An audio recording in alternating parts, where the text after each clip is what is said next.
The ship was small. It was old. It had traveled for 3 long months through the dark space between stars. Inside sat one man. His name was, he was Earth's ambassador to the Galactic Council. Looked out the window at the massive space station ahead. It was called the Ring of Unity. Thousands of ships flew around it like insects around a bright light.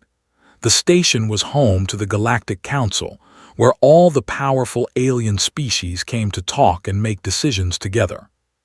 Felt nervous. His hands were shaking a little. He had studied all his life for this moment. He spoke 14 alien languages. He knew the customs and cultures of over 50 species, but none of that mattered today.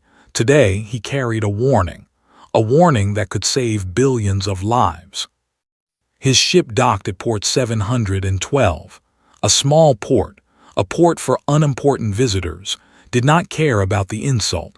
He cared about the message. 2 guards met him at the door. They were tall creatures with blue skin and 4 arms. They looked at like he was a small bug. "Human," one of them said, "you have 15 minutes before the council." "I need more time," said. "The information I have is very important." The guard made a sound that might have been a laugh. 15 minutes is generous for your kind. Follow us." Followed them through long hallways. The walls were made of crystal that showed images of the Council's great victories. He saw pictures of wars won, planets conquered, species that joined the Council or were destroyed by it. Humans were nowhere in these images. To the galaxy, Earth was nothing. A small world with primitive technology. A planet that had only discovered faster-than-light travel 40 years ago. The council chamber was enormous. It was shaped like a bowl with seats rising up on all sides. At the center was a small platform where speakers stood, counted representatives from over 200 species. Some were huge, bigger than Earth's elephants. Some were tiny, smaller than his hand. Some looked almost human. Others looked like nothing he had ever seen before. The high speaker sat at the top. She was from a species called They had ruled the council for 10,000 years. Her name was impossible for human mouths to pronounce, so called her speaker in his mind. She had silver skin and eyes that seemed to look through him. "The human may speak," the speaker said. Her voice was cold, bored. Walked to the platform. His footsteps echoed in the silence. He could feel hundreds of eyes watching him, judging him, dismissing him. "Honored council members," began. "I come with a warning. Our scientists have detected a massive fleet moving through Sector 47. We believe it is the..." The chamber exploded with noise. Some laughed, some shouted, some made sounds could not understand. The speaker raised her hand and silence returned. "They are a myth," she said. "Stories told to frighten children." "They are real," said. "We have captured their signals. We have images of their ships. They are coming, and they are coming fast." A large creature with scales stood up. He was general of the military faction. "Human, your species cannot even build proper shields for your ships. How can you detect something that our sensors cannot see?" "Because we were looking," said simply. "We pointed our telescopes at the dark spaces, the places no one watches, and we found them." More laughter filled the chamber. Continued, his voice stronger now. "They will reach the outer colonies in 2 years. They have over 50,000 warships. They have destroyed civilizations before, old civilizations, powerful ones. They will destroy you too if you do not prepare." The speaker leaned forward. "And what does humanity want in return for this warning?" "An alliance," said. "We want to share our military strategies, our way of fighting. We know we are not strong, but we are clever. We have survived on a harsh world. We have fought many wars among ourselves. We know how to win against stronger enemies." This time the laughter was louder. It lasted longer. Felt his face grow hot, but he did not look away from the speaker. "You want an alliance," the speaker said. "Your species, which has existed in space for less than one of our generations, wants to teach us how to fight. We who have conquered 1,000 worlds." "I want to help you survive," said. General stepped down from his seat and walked toward the platform. He stopped just in front of. The alien was 3 times his size. His breath smelled like metal and blood.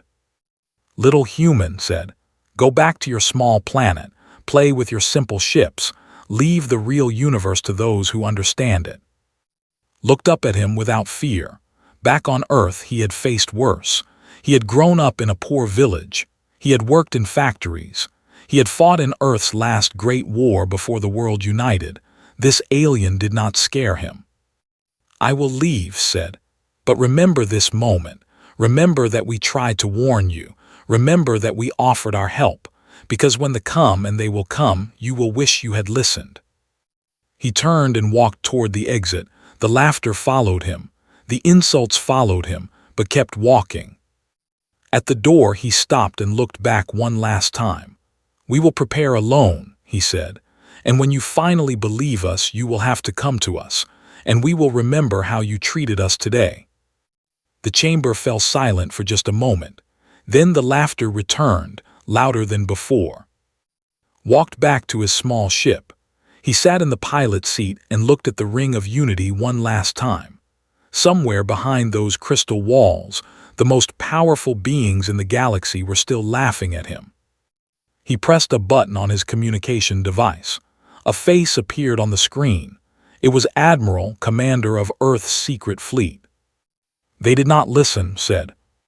Nodded, her face showed no surprise. "We expected this. Protocol Omega is ready. We have been building ships in the asteroid belt for 20 years. The will find us prepared." "And the Council?" "They made their choice," said. "Now they will live with it or die with it." Started his engine. The small ship pulled away from the station. As he flew into the darkness, he thought about the future. Humanity had tried to do the right thing. They had tried to save everyone, but no one wanted to be saved by humans. So humans would save themselves. And when the time came, the galaxy would learn what Earth was truly capable of. They would learn too late. The stars stretched into lines as ship jumped into faster-than-light travel. Behind him, the ring of unity grew smaller and smaller until it disappeared completely. The warning had been given. The warning had been ignored. Now all that was left was to wait for the storm. 2 years passed. The galaxy forgot about the human warning. The Galactic Council continued with their meetings and their politics. Ships traveled between stars. Trade moved. Life went on as it always had. Then came. The first attack happened on a planet called Prime. It was a beautiful world with purple forests and silver oceans. 12 million beings lived there. Most of them were farmers, simple people who grew food for the inner worlds. The fleet appeared without warning. One moment the sky was clear. The next moment it was filled with black ships. They were shaped like long knives. Thousands of them. They blocked out the sun. The attack lasted 6 hours. When it was over, Prime was burning. The purple forests were ash. The silver oceans were poison. 12 million lives were gone. But they were not finished. They moved to the next world, and the next, and the next. In 1 week, 12 colony worlds fell. The numbers were impossible to understand. Billions dead. Entire species erased from existence. Cities that had stood for thousands of years became dust in hours. Admiral watched the reports from Earth's secret observation station. It was hidden inside a dead moon, far from any trade routes. No one in the galaxy knew it existed. "Show me the Council's response," she said. Her officer, a young man named, pressed some buttons. Images appeared on the main screen. They showed the ring of unity in chaos. Ships were fleeing in every direction. The crystal walls were cracked. Fires burned in several sections. "They are running," said. His voice was quiet. "The greatest powers in the galaxy are running away." Watched in silence, part of her felt sad. She had hoped she was wrong about them. She had hoped that when danger came, the Council would stand together and fight. But they did exactly what humans predicted. They ran. They hid. They left the weak to die. "What about their military?" asked. General assembled a fleet, said. 3,000 ships from 12 species. They met thee at the Crimson Nebula. And looked at the floor. The battle lasted 40 minutes. The council fleet was destroyed. General is dead. Closed her eyes. 3,000 ships, millions of soldiers, gone in less than an hour. They were everything the old stories said they were, maybe worse. Show me the ships, she said. The screen changed. Now it showed the enemy fleet.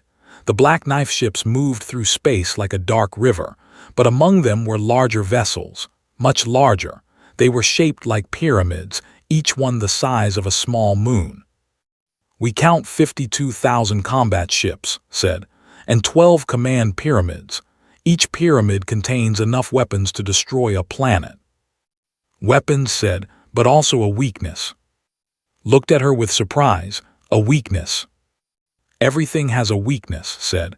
That is the first lesson every human soldier learns. No enemy is unbeatable. No fortress is unbreakable. You just have to find the right spot to hit. She stood up and walked to the window. Outside she could see Earth in the distance, a small blue dot against the black of space. Home. Contact Ambassador, she said. Tell him to begin the next phase. On the Ring of Unity, chaos had turned to panic. Species that had been allies for centuries now fought each other for escape ships. The great chamber where had stood was empty, broken. The seats where mighty leaders once sat were covered in dust and debris. But not everyone had fled. A small group remained. They were the ones who had nowhere else to go. Their home worlds were already destroyed. Their people were already dead. They had nothing left but anger and despair. Among them was a being named. She was from a species called the. They were small creatures with bright green eyes and gentle souls. They were teachers and healers. They had never fought a war in their entire history. Now was the last of her kind. She sat alone in a dark corner of the station holding a small device. It contained the voices of her family, her children, her parents, all gone now, all taken by the. A shadow fell over her. She looked up and saw a human standing there. It was Ambassador. You came back, she said. Her voice was barely a whisper. I never really left, said. He sat down beside her. I have been here watching, waiting. Waiting for what? For us to die. Waiting for you to understand, said. We tried to warn the council. They laughed at us, but we did not give up on you. We never gave up. Looked at him. In his eyes she saw something strange, something she had not seen in any other species since the came. She saw hope. What can humans do? She asked. Your ships are small, your weapons are weak. The council had thousands of ships and they fell in minutes. Smiled, it was a sad smile, but it was real. The council fought the way they always fight. They used big ships with big guns. They faced the enemy directly. They tried to win with strength. How else can you win a war? With cleverness, said, with tricks, with patience. Humans are not strong, we know this. We have always known this. On our home world we were not the biggest animals. We were not the fastest. We did not have claws or fangs or armor. Then how did you survive? We learned to think. We learned to plan. We learned to work together. And we learned that the strongest enemy can be defeated if you hit them where they do not expect it. Felt something stir inside her, a tiny spark of something she thought was dead. You have a plan. We have more than a plan, said. We have a fleet, a real fleet, not the small ships we showed the council. Those were just for show. For 20 years we have been building our true force in secret. Ships designed to fight the. Weapons designed to break through their shields. Why would you help us? The council treated you like insects. Was quiet for a moment. Because that is what humans do, he finally said. We help, even when it is hard, even when it hurts, even when those we help do not deserve it. It is what makes us human. He stood up and offered his hand too. They are coming for this station. In 3 days they will be here. We are evacuating everyone who wants to leave. We are taking them to Earth space where our fleet waits. Looked at his hand. Such a strange thing, a human hand, 5 fingers, soft skin, no claws, no strength. But she took it. "What happens after we evacuate?" she asked. Helped her to her feet. "After that, humanity goes to war, and we show the galaxy what we really are." Across the station, human ships were docking at every port. Small ships, old ships, ships that the Council had laughed at. But now those ships were the only hope for thousands of refugees. Watched from her command center as the evacuation numbers came in. 10,000, 20,000, 50,000. Beings of 100 different species, all putting their lives in human hands. Admiral said, "The scout ships have been detected. They will reach the station in 62 hours. Then we have 62 hours to save as many as we can," said. "And after that we fight." She looked at the image of the fleet on her screen. 52,000 ships, 12 command pyramids, the greatest force of destruction the galaxy had ever seen. And humanity was going to stop them. Not because they were strong, not because they were powerful, but because they had no other choice. Because giving up was not something humans knew how to do. Because somewhere, deep in their nature, humans believed they could win any fight if they were smart enough and brave enough. The evacuation continued through the night. Ship after ship left the dying station, and far away in the darkness between stars, Earth's secret fleet powered up its engines. The war was about to begin. The refugees could not believe what they saw. They had spent their lives hearing about humans, small creatures from a small world, primitive technology, simple minds. The galaxy laughed at humans for decades, called them children playing with toys, said they would never amount to anything important. Now those refugees stood on the observation deck of a human space station called Haven, and they watched as the real human fleet revealed itself.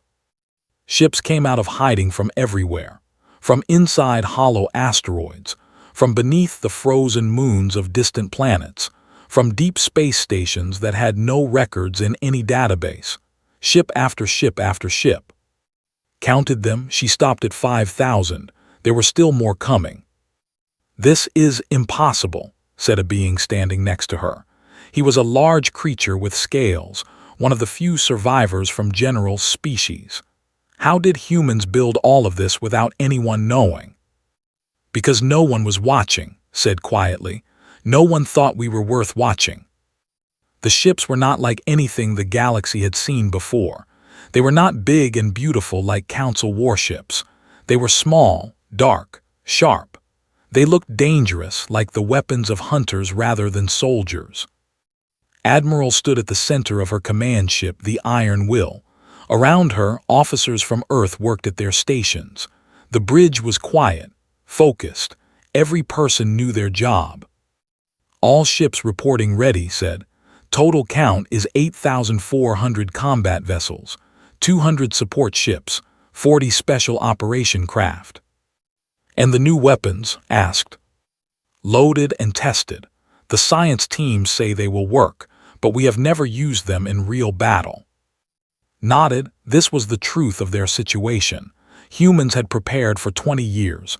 They had built ships, created weapons, trained soldiers, but they had never faced no one who faced the survived to share what they learned. "Get me General Han," she said. A moment later, a face appeared on screen. It was an older man with gray hair and calm eyes. General Han was the commander of all human ground forces. He had fought in the last wars on Earth before the world united. He knew how to win when everything seemed lost. "Admiral," Han said, "my troops are ready, 50,000 soldiers waiting for your orders." "We move on the supply line in 6 hours, said. "Your ground teams will hit the fuel stations while the fleet engages their rear guard." "Understood, but Admiral, I have to ask, are we really doing this? Are we really attacking an enemy that destroyed the entire Council military?" "The Council fought with honor," said. "They faced the enemy head-on. They announced their attacks. They followed the rules of civilized warfare. And we will not." His expression did not change. "We will fight like humans. We will be invisible until we strike. We will hit where it hurts most. We will use every trick, every trap, every dirty method our ancestors learned in 10,000 years of war. They have never faced an enemy like us. They do not know what we are capable of." Hans smiled. It was not a nice smile. "Then let us teach them." The first attack came at midnight by Earth time. They were moving toward the inner systems, confident in their power. Their supply ships traveled behind the main fleet, protected by only a small guard force. Why would they need more protection? No one was left to fight them. 30 human ships appeared from nowhere.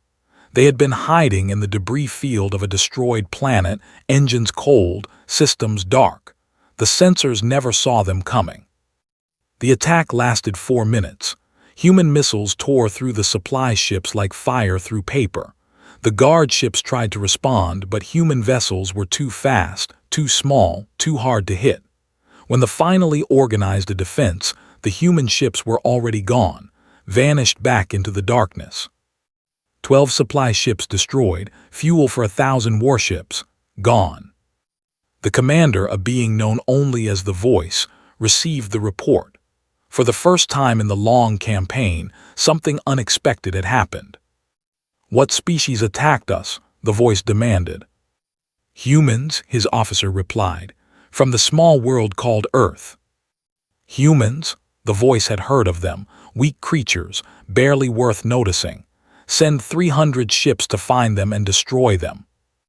The 300 ships found nothing. The humans had scattered into 100 different directions, each ship hiding in a different place. When the search force split up to hunt them, human ships struck again, and again, and again. Small attacks, quick attacks, never a fair fight, always hitting supply lines, fuel depots, communication relays, never the main fleet, never the command pyramids. At first they did not understand. This was not how war worked. War was about strength, about crushing your enemy with superior force. What were these humans doing? Back on Haven Station, studied the battle reports. Everything was going according to plan. They were getting angry. They were chasing shadows. Every ship they sent to hunt humans was a ship not attacking colonies. "We have bought time," said. "The evacuation of the outer colonies is 70% complete." "Not enough," said. "We need more time. Prepare Operation Falling Star." Operation Falling Star was crazy. Everyone knew it was crazy, but crazy was something humans were good at. The plan was simple: destroy one of the command pyramids. No one had ever done this. The pyramids were protected by thousands of ships. Their shields were the strongest in the galaxy. Their weapons could destroy moons. But General Han had noticed something. The pyramids never moved quickly. They were too big, too slow. They depended on their escort ships for protection, and those escort ships had patterns. They rotated positions every 6 hours, leaving small gaps in the defense. Small gaps, just big enough for a human ship to slip through. Captain Myra was chosen for the mission. She was 32 years old. She had been born on a space station above Earth. She had never walked on a planet in her life. Space was her home, and she knew it better than anyone. Her ship was called the Silent Knife. It was one of the special operation craft, designed to be invisible, designed to carry one very large bomb to one very specific target. "You know you might not come back," told her before the mission. "I know," Myra said, "but if I do not try, millions more will die. It is a fair trade." "Most species would not think so." Myra smiled. "Most species are not human." The Silent Knife launched at dawn. It moved slowly at first, staying in the shadows of asteroids and debris. Myra watched her sensors carefully. One mistake, one wrong move, and they would see her. It took 3 days to reach the target pyramid. 3 days of silence. 3 days of waiting. 3 days of watching the massive black structure grow larger and larger on her screen. The gap in the escort appeared at exactly the predicted time. Human intelligence had been correct. Myra pushed her engines to maximum and dove through the opening. Alarms screamed on every ship. They had detected her, but they were too slow. The silent knife was already past the outer defenses, racing toward the pyramid's surface. Myra found her target, a point where the pyramid's shield generators connected to the main structure, a weak point that no one else would have noticed, but humans were very good at finding weak points. She armed the bomb. It was not a normal weapon. Human scientists had spent 15 years developing it, a device that created a reaction inside energy shields, turning them from protection into destruction. The silent knife attached to the pyramid's surface. Myra had 10 seconds to escape. She launched herself from the ship in a small pod, burning engines at maximum power. The bomb exploded. The pyramid's shields did not just fall. They collapsed inward, tearing the massive structure apart from the inside. A ship the size of a moon broke into 1,000,000 pieces in seconds. The explosion lit up the darkness of space. Every sensor in the system recorded it. Every being in the galaxy would see the images. A human had destroyed a command pyramid. One pilot, one ship, one bomb. Myra's escape pod was found 6 hours later. She was alive, barely, but alive. When she woke up in the medical bay, was standing beside her bed. "You did it," the Admiral said. "You actually did it." Myra tried to smile.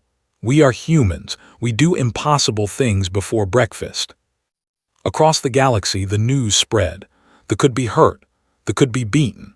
And humans, those small, weak creatures that everyone laughed at, had shown them how. The war was far from over. 11 command pyramids remained. 50,000 ships still filled the void, but something had changed. Hope had returned, and humanity was just getting started. The destruction of the first command pyramid changed everything. Species that had been hiding came out of the shadows. Survivors from destroyed worlds found each other. Scattered military ships regrouped, and all of them sent the same message to humanity: "We want to fight with you." Admiral stood in her war room looking at a map of the galaxy. Red dots showed positions. Blue dots showed allied forces. 2 months ago there had been only human blue dots. Now there were hundreds. "We have received volunteers from 47 species," reported. "Total additional ships, 2,300. Ground forces, 120,000 soldiers." "Quality?" asked. "Mixed. Some are well-trained military survivors. Others are civilians who have never held a weapon, but they are angry. They want revenge." Nodded. Anger was useful, but it needed to be controlled. Angry soldiers made mistakes. They charged when they should wait. They attacked when they should retreat. "Put them in training programs," she said. "Teach them how humans fight. Small units, quick strikes. Never face the enemy directly unless you have a clear advantage." "That will take time, weeks, maybe months." "Then we buy them time. Launch Operation Thunder Cloud." Operation Thunder Cloud was designed to confuse the human ships would attack in 100 different places at once. Nothing big, nothing dangerous, just enough to make noise, enough to make the enemy look everywhere at the same time. While the chase shadows, General Han led the real attack. Station was a massive space dock that they had captured early in their invasion. Before the war, it was where the Council built its largest warships. Now, they were using it to repair their damaged vessels. Hundreds of ships sat in the repair bays, vulnerable, unable to move, protected by only a small defense force. Han led 50,000 soldiers in a direct assault. Human transport ships carried them through the chaos of Thunder Cloud, hidden among the false attacks. By the time they realized what was happening, human boots were already on the station. The fighting was brutal. Soldiers were strong. Their armor could stop most weapons. Their reflexes were faster than any species in the galaxy. But humans had trained for this. Every soldier carried weapons designed to pierce armor. Every squad knew the enemy's weak points. and every human understood something that they did not. Humans never fought alone. Captain watched from a command post as human soldiers moved through the station. She had joined the military after her rescue from the Ring of Unity. She wanted to fight. She wanted to make the pay for what they had done to her people. But humans did not let her fight. Not yet. They gave her a different job, communication officer. She connected the different squads, shared information, coordinated movements. At first, she did not understand why this job mattered. Then she saw it in action. A human squad encountered heavy resistance in Corridor 12. Within seconds, had contacted 3 other squads. They moved to support positions. One squad attacked from behind. Another cut the power to that section. The third squad created a distraction 2 corridors away. They never knew what hit them. "This is how you fight," said to herself. "Not with strength, with teamwork." The Battle of Station lasted 18 hours. When it was over, the defense force was destroyed. 400 damaged enemy ships were captured. Thousands of prisoners were taken. It was the first major human victory. Not a secret attack. Not a trick in the shadows. A real battle, won by human soldiers standing against the enemy and refusing to fall. News of the victory spread across the galaxy, and with it, a new feeling, something that had been dead for months. Belief.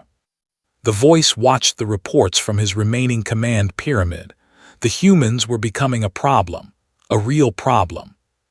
"Send the full fleet," the voice ordered. "Find their home world, destroy it, end this." His officers hesitated. "All of our forces, that would leave the conquered territories undefended." "The territories do not matter. The humans matter. Kill them all and this war ends." 40,000 warships changed course. 11 command pyramids turned toward Earth space. The greatest military force in the history of the galaxy moved as one. Admiral received the news without emotion.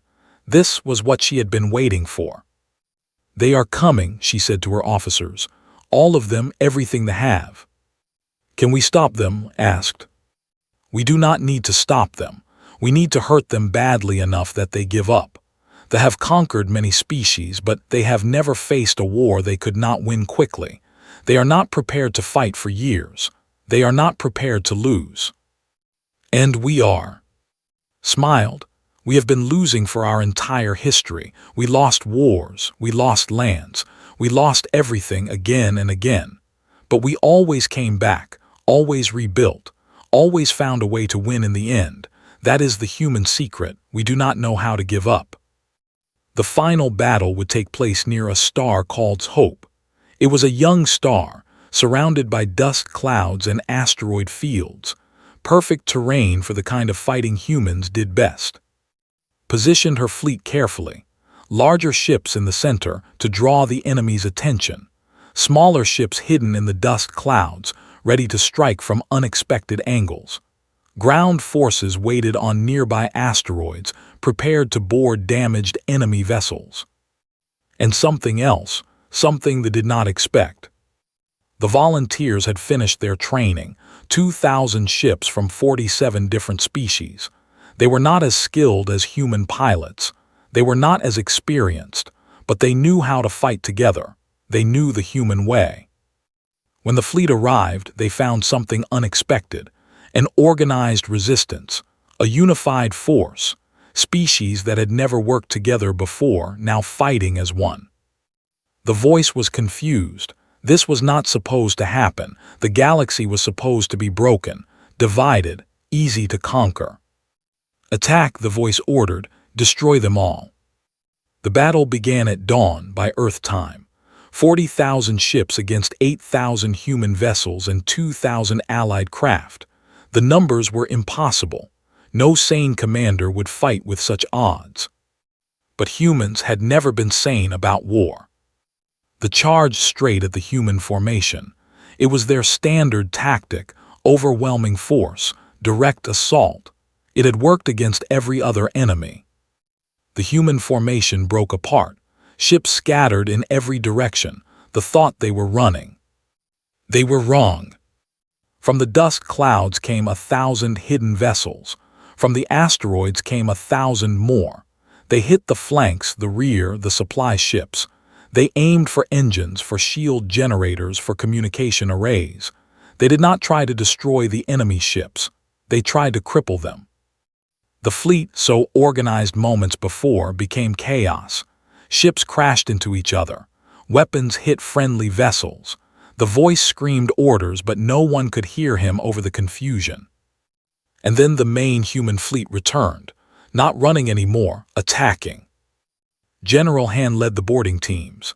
Thousands of soldiers in small craft landing on disabled warships, taking them over, turning their weapons against their own fleet. Captain Myra, recovered from her injuries, commanded a squadron of fast attack ships. She danced through the battle like a ghost, always appearing where they did not expect her. Coordinated communications for the entire Allied fleet. Her voice was the connection between all forces, human and alien, fighting together, listening to her commands. The battle lasted 3 days. 3 days of fire and death and impossible courage. When it was over, the fleet was broken. 28,000 enemy ships destroyed or captured, 8 command pyramids reduced to debris. The voice tried to escape in his remaining pyramid. A young pilot named Jin caught him, one ship against a vessel the size of a moon. Jin remembered what Captain Myra had done. He found the weak point. He delivered the bomb. The last command pyramid of the invasion exploded in a ball of white fire. The war was not completely over. Thousands of ships still remained in the conquered territories, but they were scattered, leaderless, afraid. Humanity had won. Not alone, not with strength, but with cleverness, with unity, and with a spirit that refused to break. Admiral looked at the battlefield, so much destruction, so much death, but also hope. A galaxy that had been lost was now free. "What happens now?" asked. "Now we rebuild," said, "and we make sure this never happens again." She thought about the council, hiding in their distant shelters. Soon, she would have to deal with them.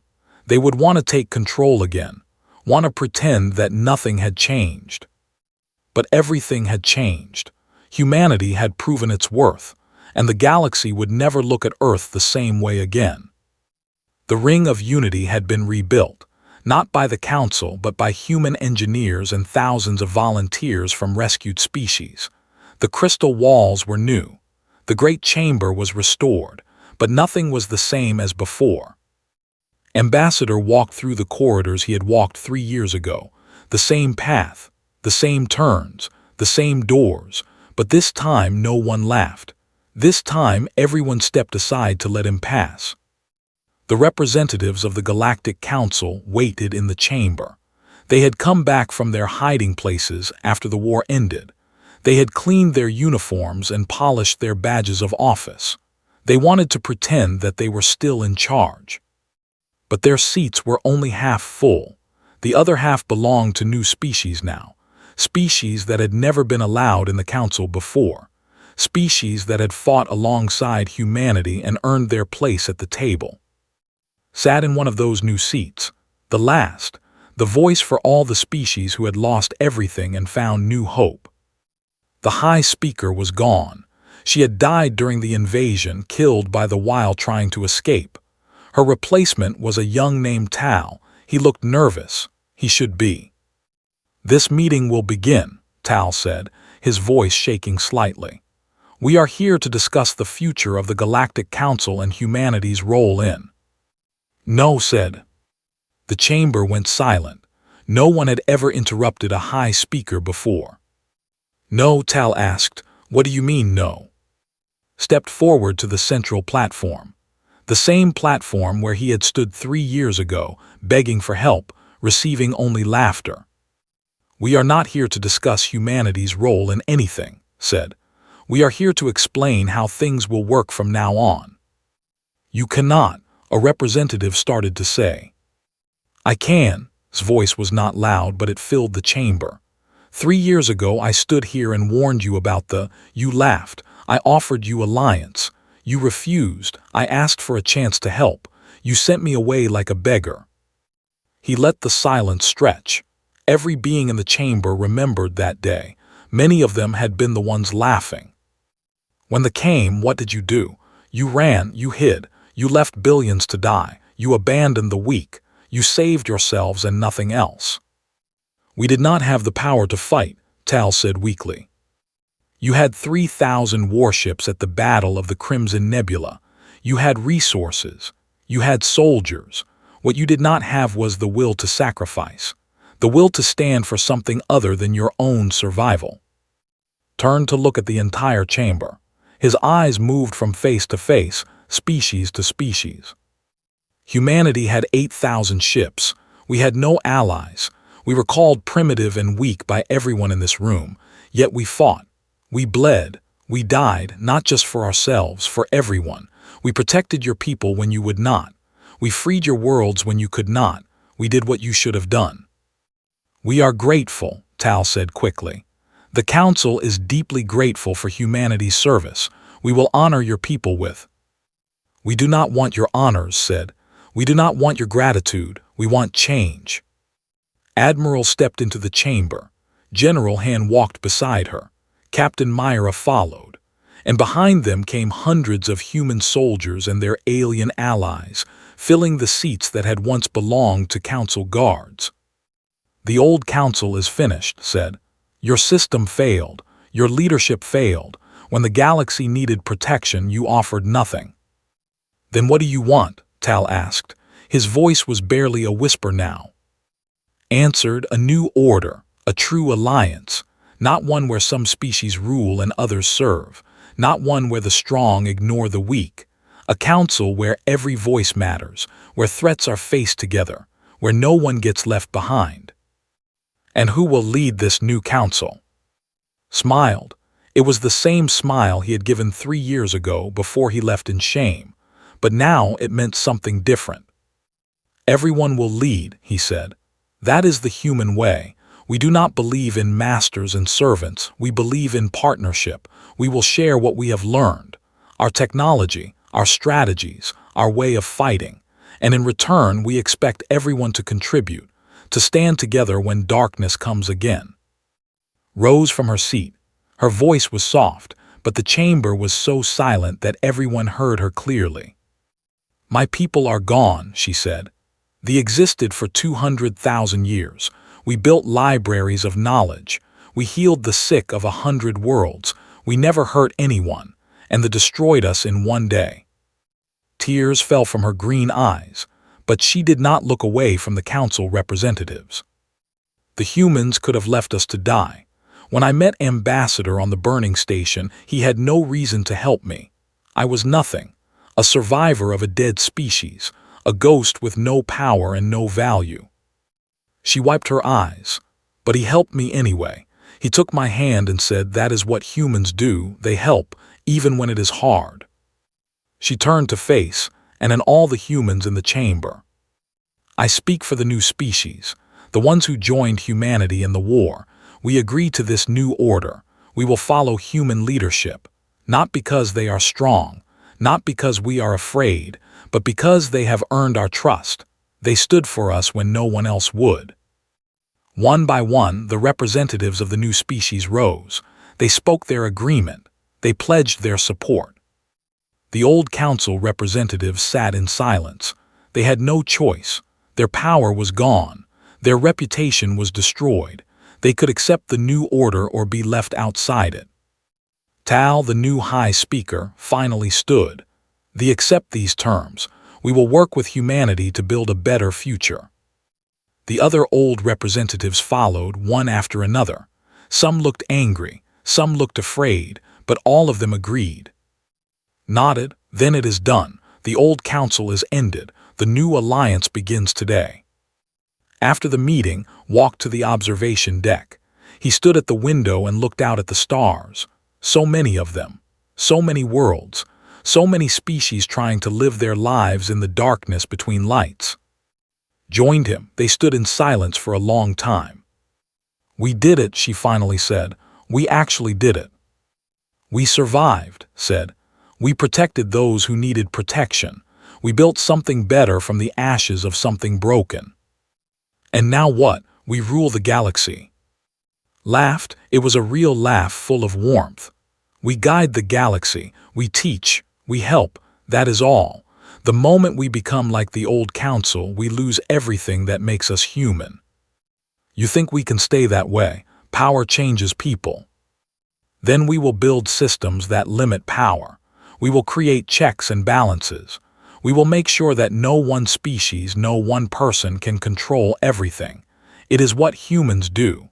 We make mistakes, and then we build systems to prevent those mistakes. Looked at him. You really believe we can do this? I believe we have to try. 3 years ago I came here with a warning. The galaxy ignored us. They paid for that mistake with billions of lives. Now we have a second chance. A chance to build something that will last. Something that will protect the weak and unite the strong. He turned from the window and looked at. We warned them and it was too late. Now we will teach them. And maybe this time it will be early enough. Far below the station, a new fleet was forming. Human ships and alien ships flying together, not as masters and servants, not as protectors and protected, but as partners. The galaxy had changed forever. The small world called Earth, the primitive species called humanity, had become the heart of something new, something better. And in the darkness between stars, where threats still waited and dangers still lurked, the message was clear. Do not underestimate the humans. Do not threaten their friends. Do not test their patience. They warned the council. They warned everyone who would listen. And those who did not listen learned the hardest lesson of all. Humans never give up. Humans never stop fighting. And humans never forget. The end.